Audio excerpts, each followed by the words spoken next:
Welcome back to Annafi Islamic TV. আজ আমি আপনাকে এমন কিছু বলবো যা আপনার ইহকাল ও পরকাল উভয় জীবন বদলে দিতে পারে।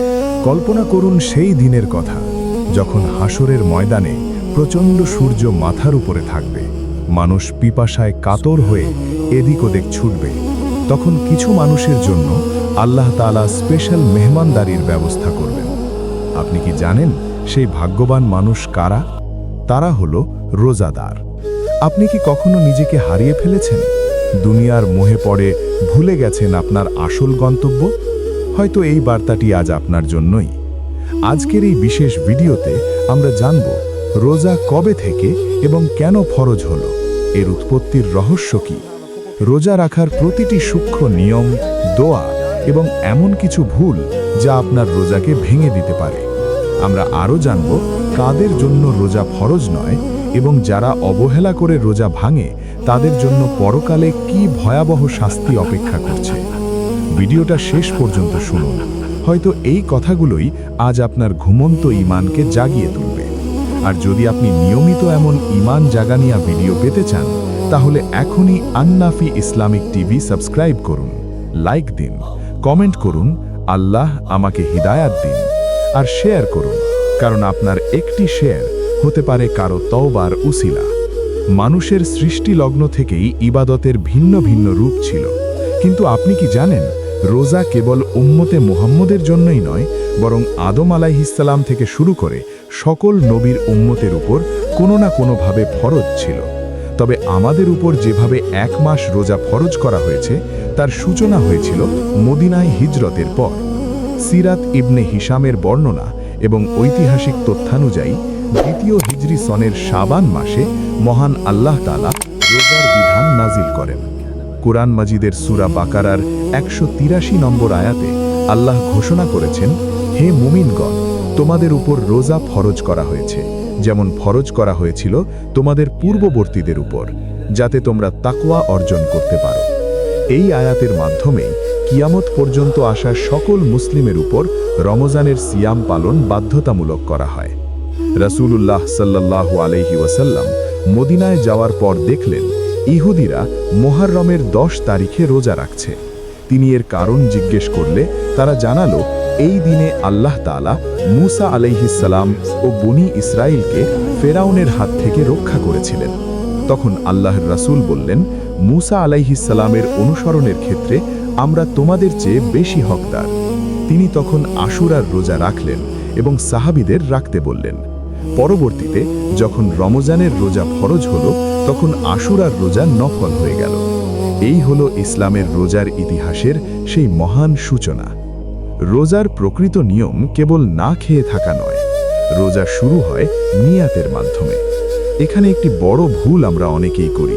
আমরা মনে করি নির্দিষ্ট কিছু শব্দ মুখে উচ্চারণ ছাড়া মনে হয় নিয়াত হয় না, কিন্তু সহিহ হাদিসের শিক্ষা অনুযায়ী নিয়াত হলো মনের সংকল্প।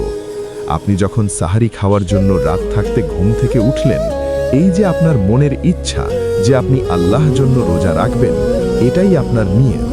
মুখে নাওয়াইতু আন আসুমা বলা জরুরি নয়, বরং অন্তরের গভীর থেকে আল্লাহ সন্তুষ্টির সিদ্ধান্তই হলো আসল নিয়ত।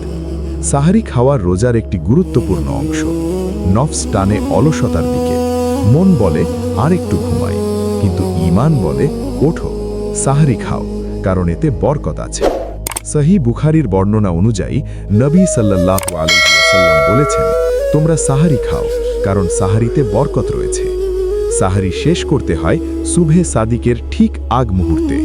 এরপর সারা দিন সুবহে সাদিক থেকে সূর্যাস্ত পর্যন্ত খাবার, পানীয় এবং সমস্ত প্রকার পাপাচার থেকে নিজেকে দূরে রাখার নামই হল সিয়াম। রোজার দিনগুলোতে আমাদের প্রতিটি মুহূর্ত কাটাতে হয় আল্লাহর স্মরণে।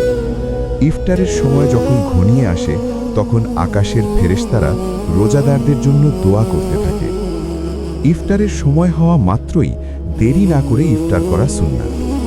নবী সাল্লাল্লাহু আলাইহি ওয়াসাল্লাম সব সময় ইফতারের সময় দোয়া পড়তেন।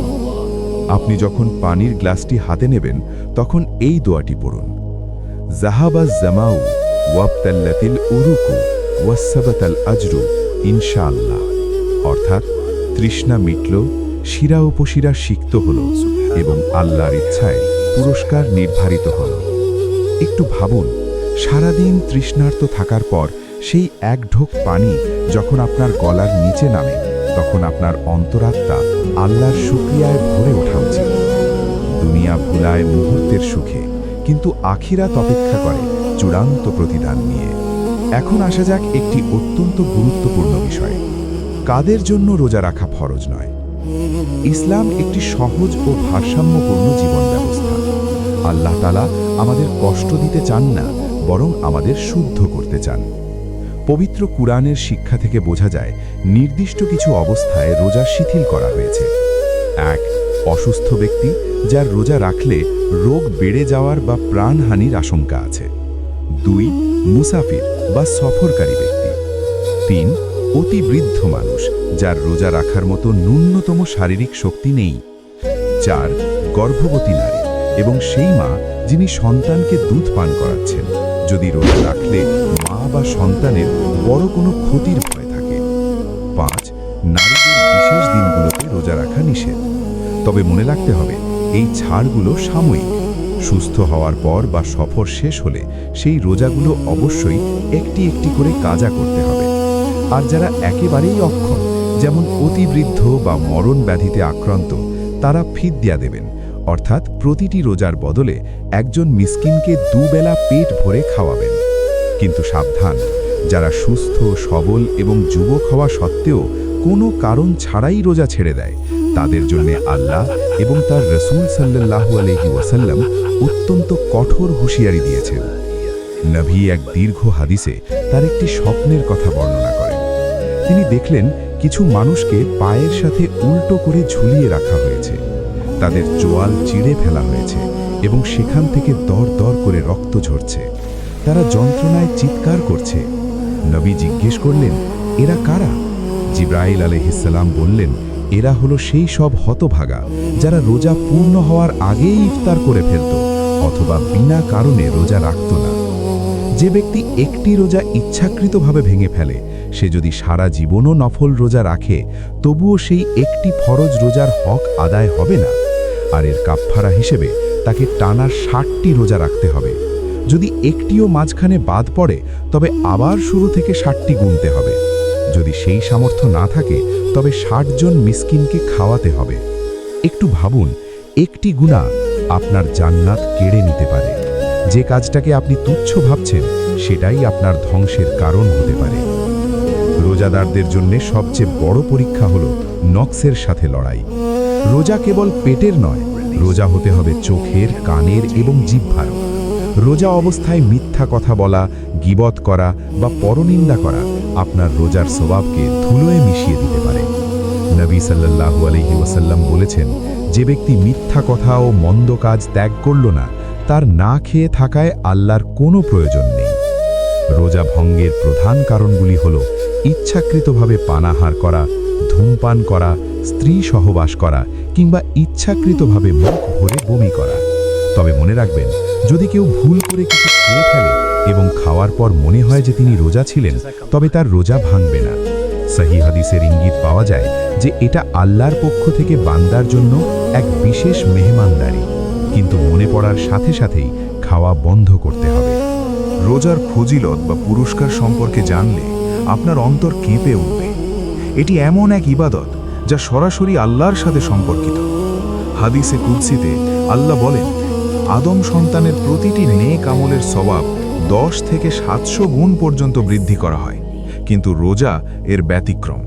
কারণ রোজা কেবল আমারই এবং আমি নিজেই এর প্রতিদান দেব। কল্পনা করুন, সারা বিশ্বের মালিক যখন নিজে আপনাকে পুরস্কার দেবেন বলে প্রতিশ্রুতি দিয়েছেন, তখন সেই পুরস্কার কত বিশাল হতে পারে। জান্নাতের 8টি দরজার মধ্যে একটি দরজার নাম হলো রাইয়ান। কিয়ামতের দিন ঘোষক ডাক দেবেন, রোজাদাররা কোথায়? তখন যারা দুনিয়ায় আল্লাহর ভয়ে রোজা রেখেছিল, তারা দাঁড়িয়ে যাবে এবং সেই দরজা দিয়ে জান্নাতে প্রবেশ করবে। তারা ঢুকে যাওয়ার পর সেই দরজা চিরতরে বন্ধ করে দেওয়া হবে। আপনি কি চান না সেই বিশেষ মানুষদের কাতারে সামিল হতে? দুনিয়া বলে, আরেকটু উপভোগ করো, শরীর খারাপ হবে, রোজা রাখার দরকার নেই।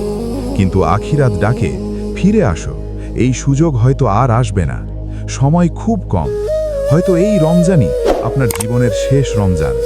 কবরের অন্ধকারে যখন আপনি একা থাকবেন, তখন আপনার এই সিয়াম সাধনাই আপনার সাথী হবে। নামাজ পড়তে চেয়েও অলস হয়ে পড়েন, তওবা করে আবার ভেঙে ফেলেছেন। আজই সময় নিজেকে বদলানোর। আল্লাহর রহমতের দরজা এখনও আপনার জন্য খোলা। আশা হারাবেন না, কারণ আল্লাহ তওবাকারীদের ভালোবাসেন। এই কথাগুলো যদি আপনার হৃদয়ে স্পর্শ করে, তাহলে মনে রাখবেন, এই দুনিয়া ক্ষণস্থায়ী, কিন্তু আখিরাত চিরস্থায়ী। আজকের এই ভিডিও যদি আপনাকে আখিরাতের কথা মনে করিয়ে দেয়, তাহলে মনে রাখবেন, আপনি আজ যা বপন করবেন, কাল পরকালে তাই কাটবেন। এই ভিডিওটা আবার শুনুন। দ্বিতীয়বার শুনলে আপনার অন্তর আরও নরম হবে এবং রোজার মাসালাগুলো আপনার মনে গেঁথে যাবে। ধন্যবাদ আন-নাফি ইসলামিক টিভির সাথে থাকার জন্য। নিজেকে বদলান, আল্লাহর দিকে ফিরে আসুন। আবার দেখা হবে পরের ভিডিওতে ইনশাআল্লাহ। আল্লাহ আমাদের সবার রোজা কবুল করুন, আমাদের গুনাহ মাফ করুন এবং আমাদের শেষ পরিণতি জান্নাতুল ফেরদাউসে দান করুন। আমিন। পরবর্তী পাঠ খুব শীঘ্রই আসছে। সে পর্যন্ত নিজের খেয়াল রাখবেন ও আমাদের সাথেই থাকবেন। আল্লাহ হাফেজ।